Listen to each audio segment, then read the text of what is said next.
live. Welcome, everyone, to the Coaching to Flourish podcast. And I am your host, Raj Anderson, Executive Life Coach and Coach Assessor. And I am here with John Andrew Williams, who is the founder of Coach Training EDU. We've got a great topic to explore today. But before we get into all of that, how are you, John? Good. Yeah, I'm feeling good today. Sunny, it's beautiful. Weather's lovely. And just super productive week. Really it's been good. How are you? How are things? Really good. Really good. I am really excited about this topic today, but I'm also excited about a bit of the turn in the weather here in Florida. You know how hot and humid it gets, and it's still hot and humid, but I can feel a bit of difference in the air. So I'm excited. I really am. Okay. Good. Yeah. I mean, we will be in Florida. So a couple of the team, we're going to be down in Orlando at the National Association for College Advising in the first week in October. So we might put together a Coach Training EDU, academic life coaching meetup. We'll see. We'll see if we can get something on the calendar, but Yeah.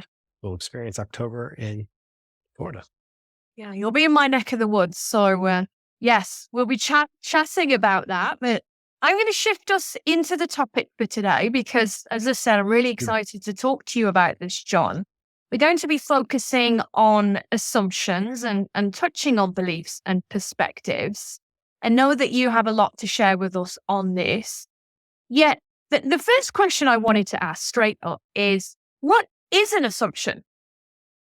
Right. And I happen to have a slide presentation prepared. And it talks about definitions. So let's go to it right away. Anyone see my screen? I can see it, John. Yay. All right. So for those of you listening or not watching a screen, an assumption at its very simplest idea is an untested idea. It's something that you literally assume in the sense of buy. It comes from a Latin word, sumo, which means to purchase something. So an assumption is something that you pick up. You say, yes, this is worth having. But from a coaching standpoint, I look at it as an untested idea. It's something that you have this idea of what it is, but you don't necessarily have it tested. Whereas a belief is an assumption that you have accepted as truth, may or may not be tested, but from a coach's standpoint, it is a tested idea. And then you get to a perspective. And I like thinking of a perspective from two different standpoints. One of them is it's a lens, and the other is a context. So the lens is the way in which you're viewing something, and the context is the stage on which it is viewed. And a perspective carries both of those things. And it affects the interpretation of the evidence that happens. So perspective will have an impact on the way that we're looking at something. And the idea of, what is reality versus truth versus, going into the semantics of what is, the fundamental nature of things. I don't want to go too far into that. The idea, though, that I really like is this idea of truth, is that truth is a story or a narrative that aligns with the facts and also has a story that is congruent with reality. That's as close as I'll get to touching into those spaces before going super semantic, really philosophical. From a pure pragmatic, this is the theory of coaching and this is how we implement coaching. I like a story interpretation of the facts. That narrative, that's what equals truth. And so perspective affects the way that we interpret things, and that becomes our truth. And we take action from this perspective, leads to certain kinds of evidence. And I have examples to go into this, but I think that's a pretty broad overview of the definitions of the ideas we're working with. Thank you, John. I'm curious from your experience, as a trainer, as a coach, do you find human beings make a lot of assumptions? Yes, all the time.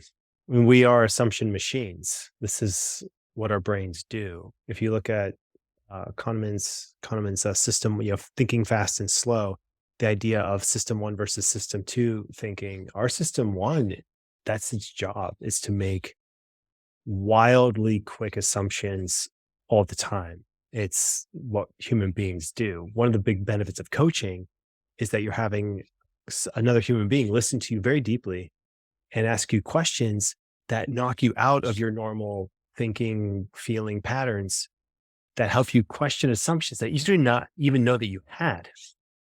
Can you hear the birds, or is my mic?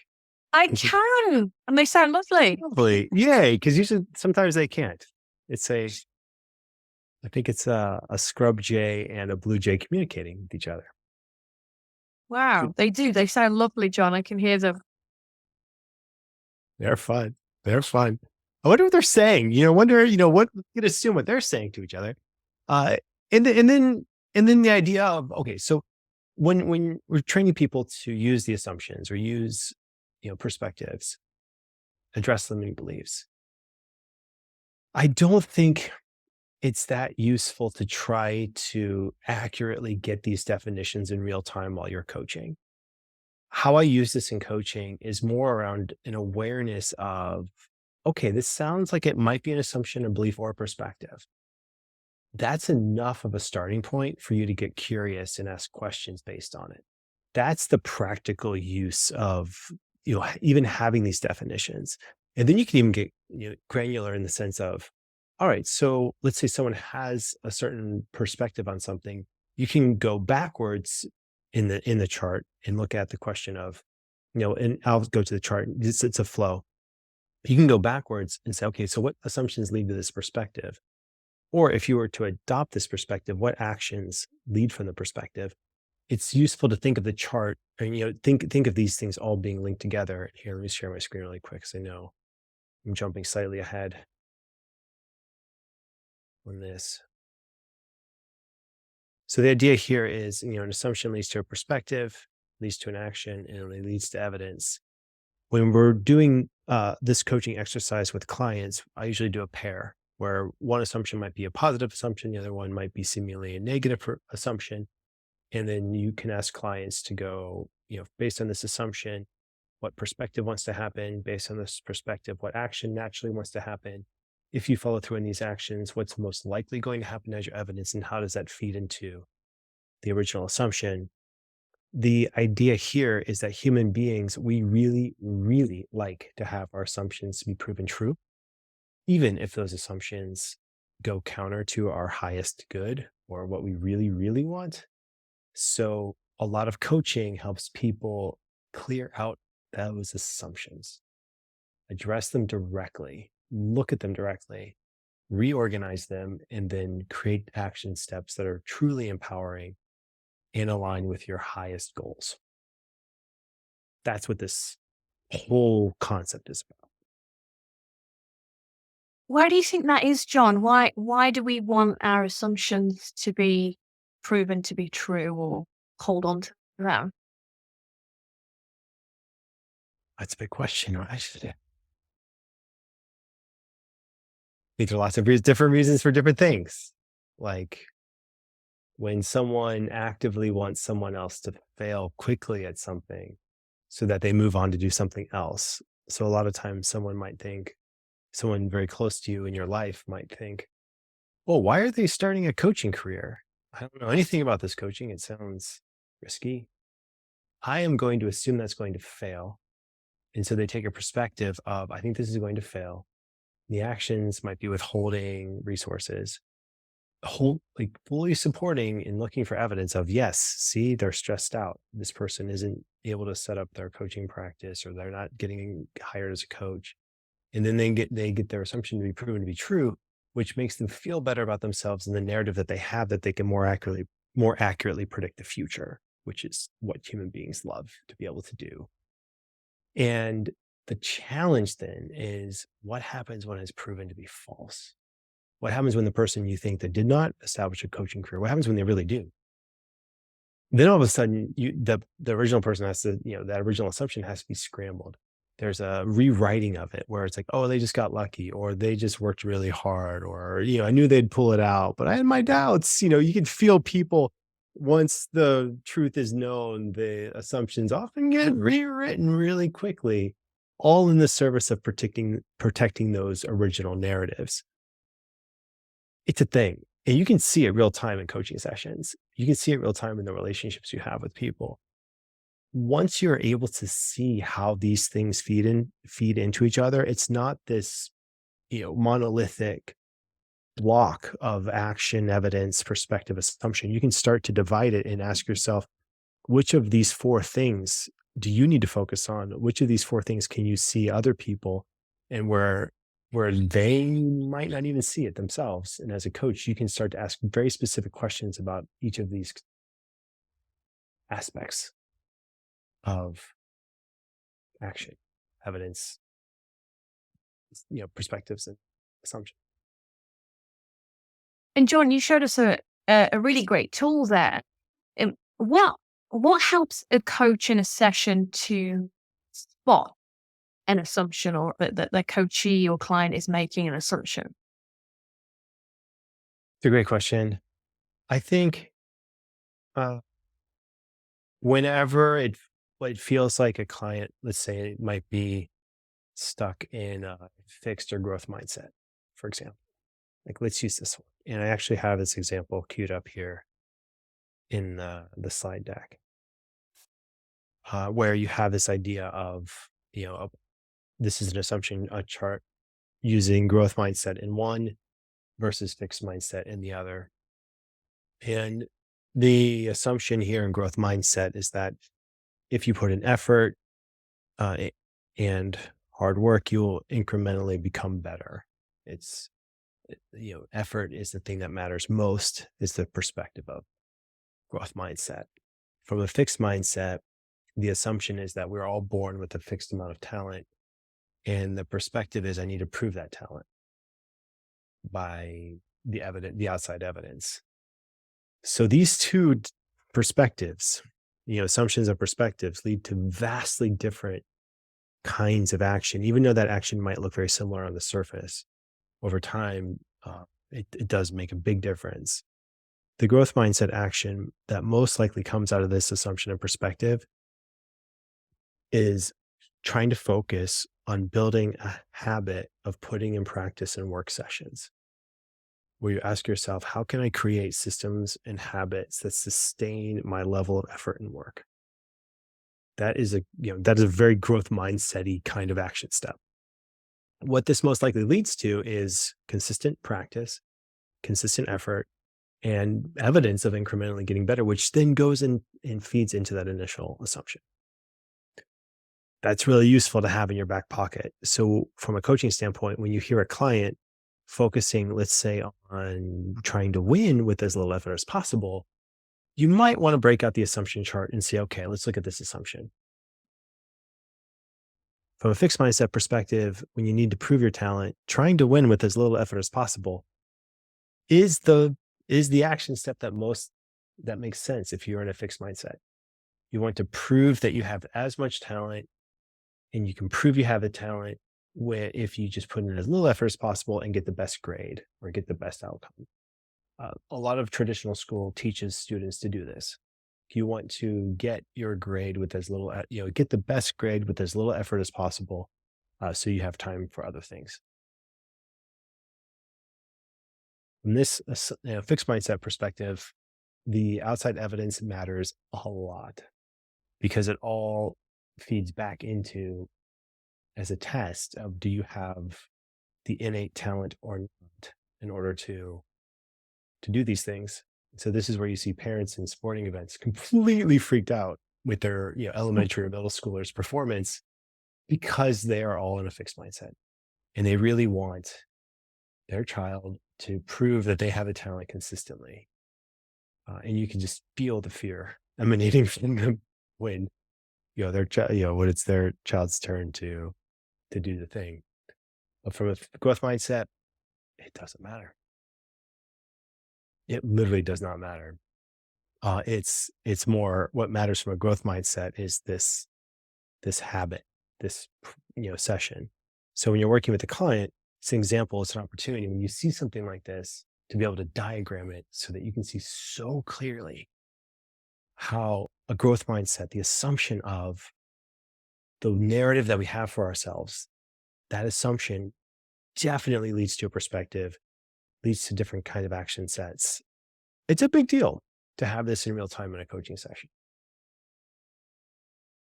It's a really great Thanks. visual. Curious, Raj, like your thoughts on this so far? Like, yeah, I know you've asked all the questions. How do you use the assumptions and this kind of thing in your coaching sessions? Yeah, I love the visual that you just shared, John, and it reminded me of how powerful that can be. I've used that chart before, and I was curious as I was thinking about it. Is um, often when we look at that perspective in the chart as well, we, I will be curious about how is that perspective serving you, or that perspective can be the limiting belief, can't it? Mhm. In- Mhm. Um, Right. what are your thoughts on that?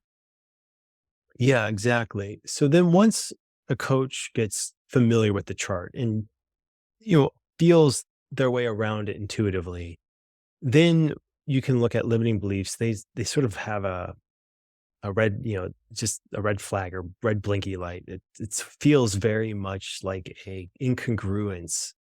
And a lot of these limiting beliefs are old perspectives. They're a bundle of an old assumptions and perspectives that maybe at some point in time were useful, but are simply no longer useful.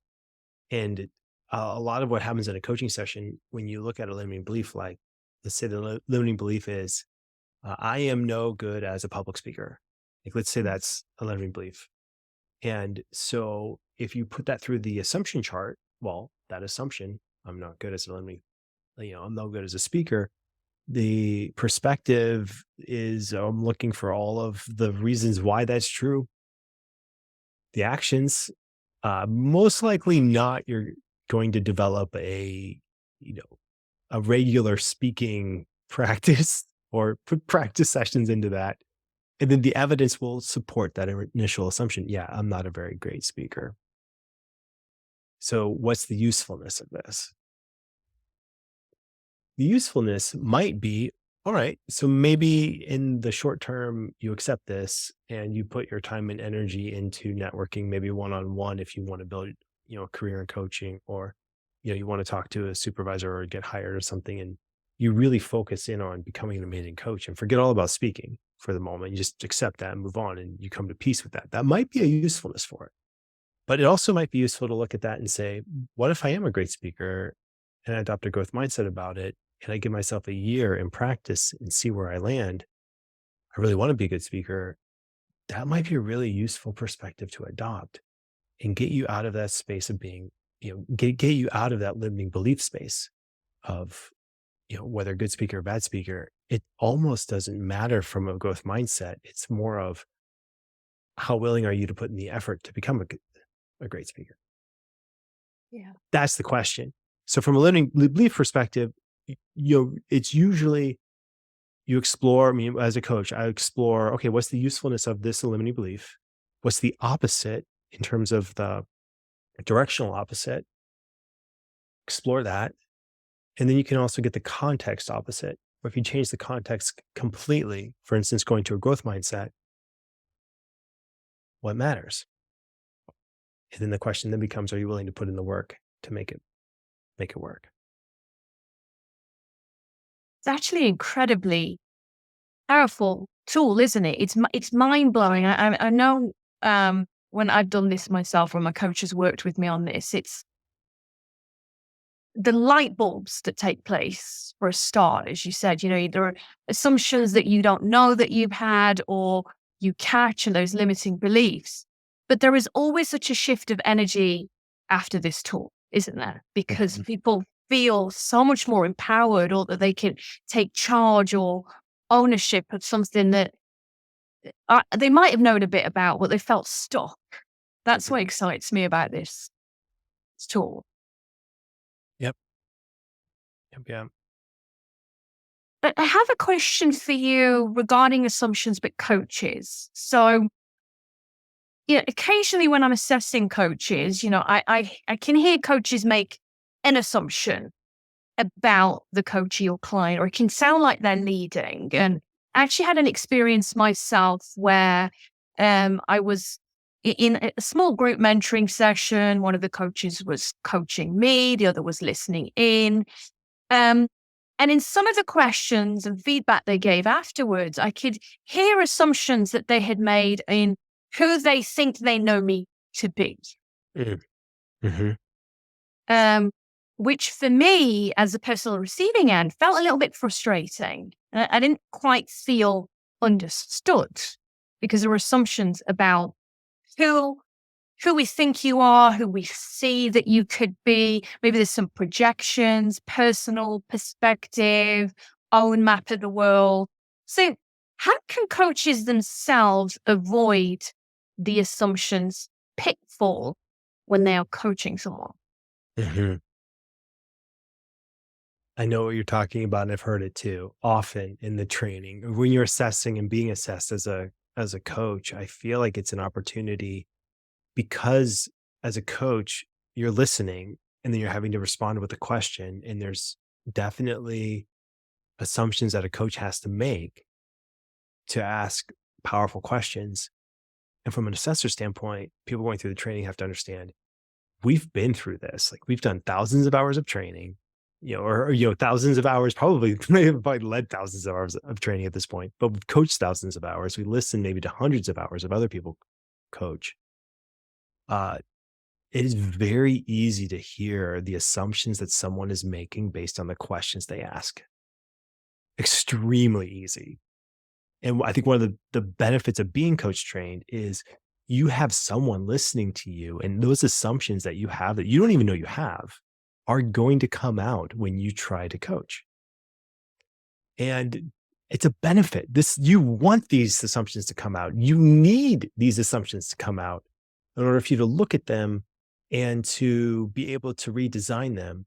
And so from a deep, deep fundamental level, I think the people who are the most successful going through coach training are people who feel a certain security in themselves to the point that they're willing to look at the assumptions that they might not even know they have and are open to feedback when someone else, an assessor, hears, I hear you making this assumption in a question, and not get defensive about it, but to say, thank you.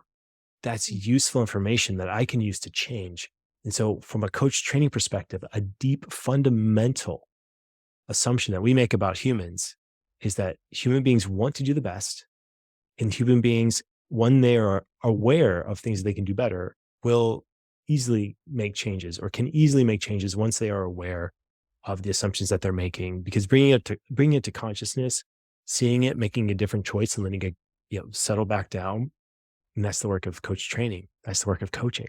This is the internal work. So this is where I feel like in that space when you are being assessed, when someone is listening to your coaching, give you feedback, please, like whatever you can do, be open to those suggestions and assumptions.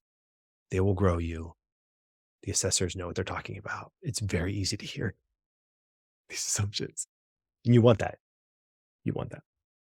Absolutely, John. Thank you for that. And what I would add to that is remain curious Mhm. because, some of us coach people that we know, or you might have a practice client who you've had an experience with, or or you have a relationship with in a different capacity. I have clients who I've worked with for years, sometimes go off, then they come back. And for me, it's a clean slate. Every time I'm going into that coaching session, not that we're not making connections, people change and they grow. And I think for me, when I was having that experience of being coached and there were assumptions coming up in what the individual thought to be true about me, so there was question around, oh, well, you're normally so calm. Or, that this doesn't sound like this is true to who you are. I think staying in curiosity would help the coach to discover perhaps what's shifted in me or what has changed in me or what has grown in me Mhm. versus who I used to be to who I am now. So I think curiosity and deep listening really helps combat assumptions. What do you think about that, John? Absolutely. Yes. And picking consciously empowering assumptions to have for your client. So in that instance, it would be the empowering positive assumption is people change every day. Change can happen very quickly. So if you make the assumption that change can happen very quickly, what perspective does that put you in? Well, curiosity. What changed? If change can happen quickly, what change do you want to happen quickly? You can almost feel the empowerment come from the assumption. And your mind, that mind goes racing to look for evidence. Where is it true? Where in your life do you know change can happen very quickly? And then from that perspective, what action would you take? You can flip it and say, change, change will never happen. You can almost feel the perspective that immediately puts me in, puts everyone in. It will never change. There is an element of why is this like, let's say this assumption is useful. Where is it useful? Well, let's say are some things that really truly will never change. Then it's okay. How can I accept this and move on and maybe move it back into the empowerment piece? But for the sake of, this exercise, this, mental test, this thought exercise, uh, you can almost feel the idea that change will never happen. There's a part of us that rebels against that and say, no, it's not true. What a coach can do is we get in there and we ask questions. And if you knowingly, as a coach, are knowingly choosing perspectives and assumptions that are empowering, it helps combat the unaware or the unconscious bias that people may have in certain situations. And if you can start to become aware of that and realize, okay, I am now choosing this empowering assumption, those assumptions function a lot like emotion where you can really only have one or two dominating emotions at any one time. It's hard to feel. I mean, you can have a lot of them, but you know what I mean? There's usually one or two that dominate. Same with same with assumptions. And if you choose a conscious one that is empowering, you're on firm territory as a coach. Brilliant. Thank you, John. And do you have anything else you want to share with us on your slides to kind of wrap this up? That was it. I mean, I literally made 3 slides for this. And it was fun to put together the one on growth mindset and fixed mindset.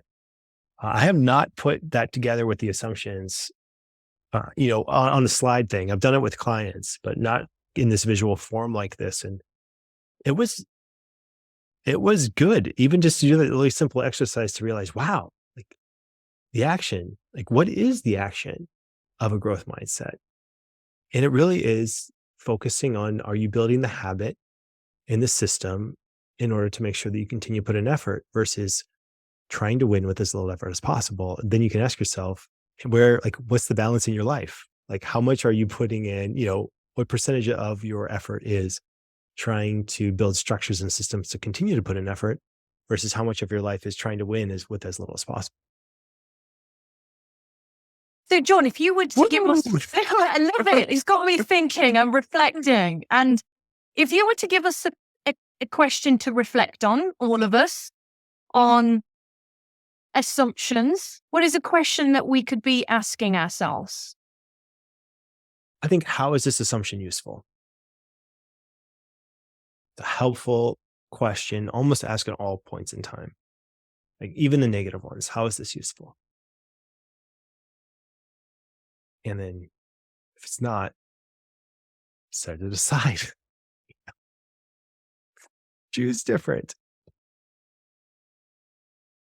Thank you so much, John. Thank you for pulling together those slides. Thank you for sharing your knowledge and experience and your perspectives. I love looking at the model. I'm going to review it again. I'm going to be reflecting on the question as well. I'm grateful for you. I'm grateful for the audience. And please send us your questions. Don't make any assumptions. Send us your questions. Ask us. And we'll look forward to seeing you next time. Thank you, Raj. Thanks for the space. Thanks, John.